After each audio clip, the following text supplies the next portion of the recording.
afternoon. My name is Dr. Shane Robbins, and I'm the proud superintendent of the Mount Vernon Community School Corporation. I'm excited to offer you today my first State of the Corporation address to provide our community with some of the updates and things that are going on in the school district, and to share with you just some of the exciting things that we're trying to accomplish in the upcoming year. If you take a look at the agenda, I will touch on a couple of things that I feel are very important to our school community, and that is the first being the school enrollment and what our trends are looking like currently, where we are with our school budget, a curriculum update, and then finally I'll share with you a little bit about the accountability grade that was recently published from the Indiana Department of Education. The first thing I want to talk to you about is our school enrollment. You know, our school enrollment has been rather steady over the last 3 or 4 years. When the housing market crashed in about 2008, 2009, we had seen a pretty significant growth in enrollment for pretty much the past 15 years. The last 4, 5, 6 years we've been relatively steady. However, this year we've seen an increase again in the number of students in our district, and when you take a look at our student enrollment data and our numbers, and I tried to share with you real-time numbers, you can see that we are currently sitting on an enrollment number of about 3,743 students. If you include the preschool students that we house out at Mount Comfort Elementary School, then you see it raises that number up to 3,814 students. Here is just a look on this slide at what our trends historically have been, and I took this back to the 2007-2008 school year, and it's been, just like I said, a steady increase until around that 2008-9 mark, and then we even saw a little bit of a decline, and then it kind of ebbed and flowed a little bit. The number I've provided you with this year is a real-time number. These other numbers are based on the September 15th count, in which all schools in the state of Indiana are required to submit their what we call our average daily membership to the Indiana Department of Education, and it's for funding purposes. So this year when we submitted that number, we were around 3,680 students, and since that time we have grown another 63 students. We've lost some students and we've had more students coming in. And again, if you look in this far right-hand column, what you'll notice is from last year to this year, our number of out-of-district transfer students actually declined a little bit. I think that's probably a good thing for the economy of our community. It tells us that we have more people moving into our school district. The next important piece that I'd like to share just a little bit of information with you is our school budget. And I'll start out by saying, I know historically when the recession hit, the Mount Vernon Community School Corporation, like a lot of people in our community, was hit pretty hard with that decline in economy. And what you saw was a downward trend in our operating cash balances. As a matter of fact, a little more than a year ago, we were operating in a extremely negative general fund operating cash balance. So, but before I get into that and I share with you the good news of where we are today, I just want to talk about the funding formula and the process in which a school district operates. As I describe these, what I would tell you is one fund, and that is the general fund, is really monies that we receive from the state of Indiana in the form of a basic grant, and that encapsulates about 60% of our overall budget. The other 40% of our budget is derived from property-generated taxes, and they fund our balances in the debt service fund, and the debt service fund is a fund that pays for all the debt we incur in a district, whether it's a new building construction or a large technology lease or loan or something in that magnitude. The second property tax generated fund is our capital projects fund, and it's the fund that we utilize to maintain our facilities, maintain equipment and supplies that allows us to operate and provide our students with a nice, safe, clean, and healthy environment. The third property tax generated fund is the transportation fund, and that's pretty self-explanatory, but that's the fund that provides us with the resources to maintain our bus fleet, purchase fuel for our buses, and it pays for our bus drivers and our mechanic. And then the final fund is our bus replacement fund. And the bus replacement fund, again, self-explanatory, but it's the fund that purchases the school buses in our fleet, including our activity buses, and we run that bus replacement fund on what we call a 12-year replacement plan. So one bus hopefully will last us at least 12 years, and we replenish a fleet of about 35 to 40 buses every 12 years. So if you take a look at this chart, I know it's a little bit busy in terms of a chart, you can see that the general fund has zero tax impact to property owners. And that's because back in 2008, with the property tax relief legislation that was passed, the general fund dollars were taken out of the property tax formula, and they are derived from excise tax and other taxes at the state level, and schools then are provided monies to support the school district based on the number of students and the complexity of those students within the district. And when I say complexity, some of the things that they look at are the number of free and reduced lunch students that you have in your district, some of the special needs that would be required for educating your students, whether it is special education students or students where English is a second language, etc.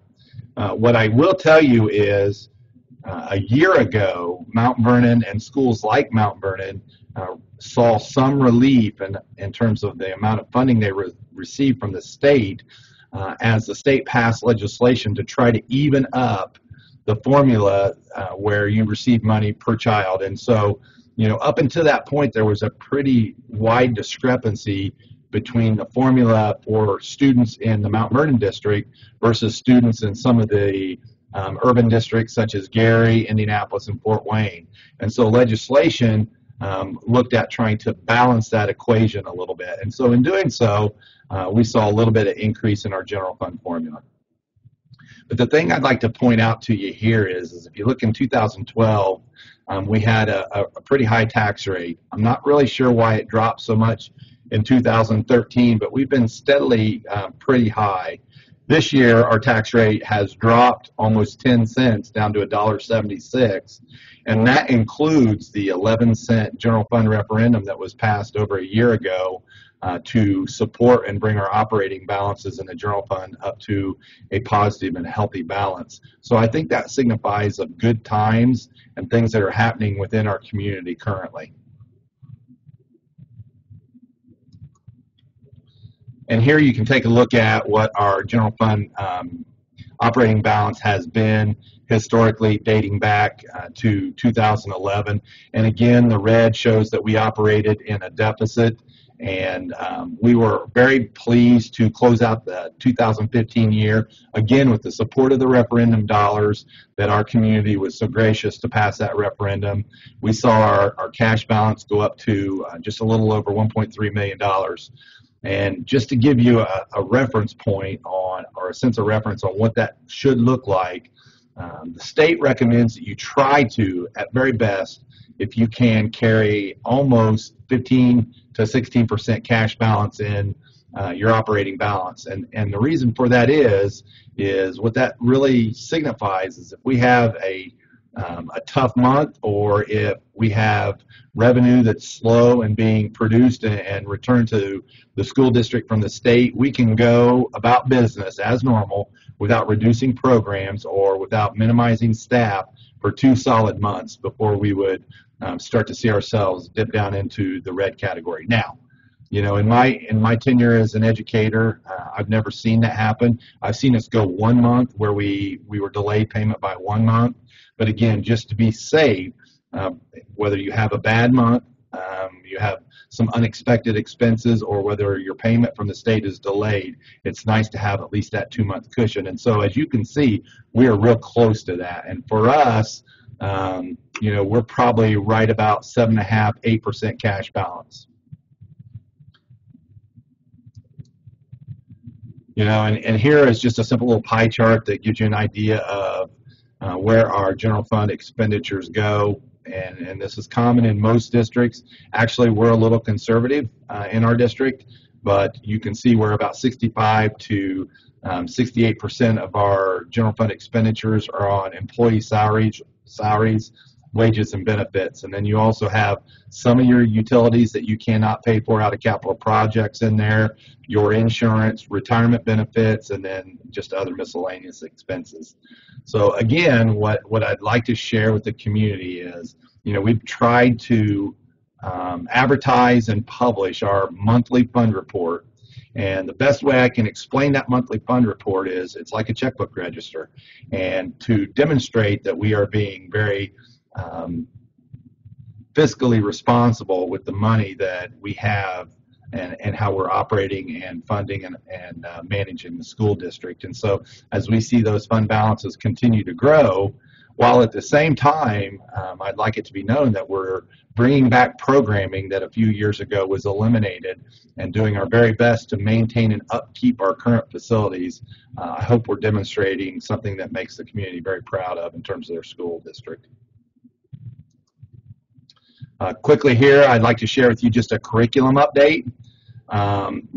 Several things that we're working on. Obviously, if you have children in school, you're very aware of our one-to-one technology computing initiative, and just like I expected, every day we just get a little better and a little better at operating in this new type of 21st century learning environment. We're very pleased as we've started to receive phone calls from neighboring districts and other districts around the state who are getting ready to venture down that path of becoming a one-to-one computing district, wanting to come out, visit our classrooms, talk to our teachers, talk to our technology department, talk to our administrators, and discuss the different things that we have done as we've tried to become more and more efficient in functioning in this environment. The other thing they're very interested in is how we are providing our e-learning opportunities for our students during inclement weather. Now, I'd like to say we've been very blessed in the fact that we've only had to utilize one of those days, but at least we know it's an option that is there if we need to take advantage of it. And I think, it demonstrates, number one, the skill level of not only our teachers, but more importantly, our students, and it leverages an opportunity that we otherwise would not have. Some other things that we're working on a K-5 math curriculum alignment. Dr. Jeff Bond, our Director of Curriculum and Assessment, has been working with teachers from all three elementaries and the elementary principals, looking at ensuring that we have both horizontal and vertical alignment with our math curriculum. They will eventually elevate that discussion to the secondary level, but when it elevates to the secondary level, then we will start to look at the English curriculum and some of the other core content areas as we try to continue to evolve our curriculum and provide the very best and most up-to-date curriculum opportunities for our students.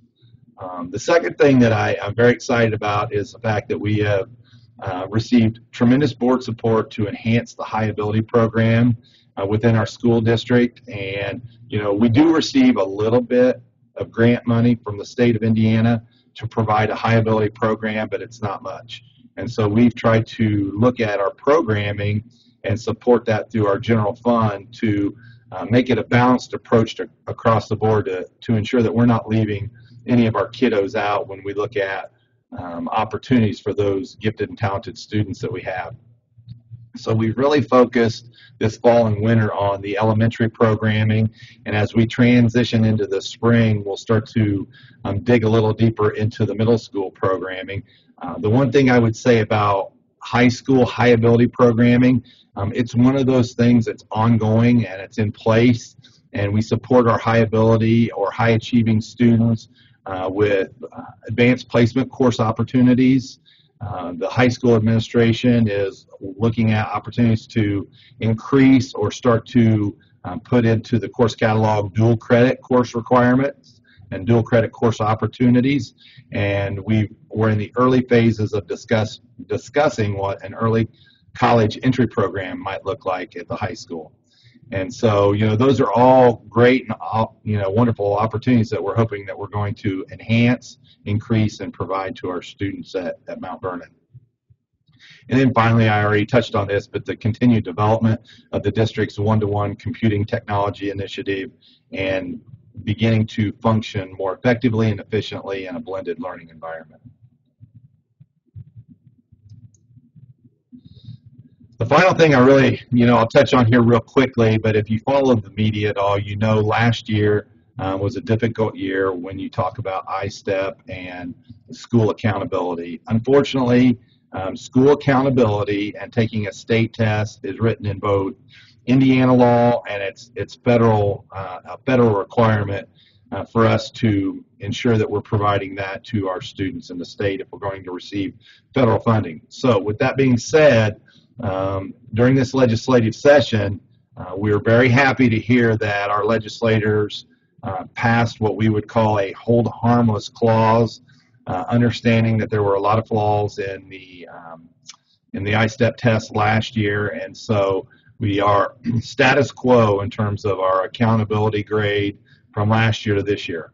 However, what I would like to share with our community is, although we don't think the data that was presented to us from last year's ISTEP is useful, there are several other things that we do within our district to ensure we are maximizing growth and achievement for our students.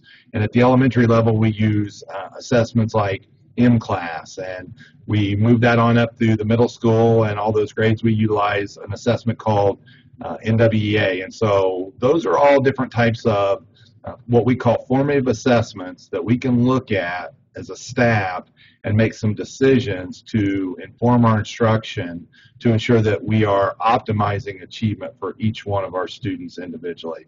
And so we will continue to do that as we become a more and more data-driven decision-making body and looking at ways to become and sustain our exemplary school district status.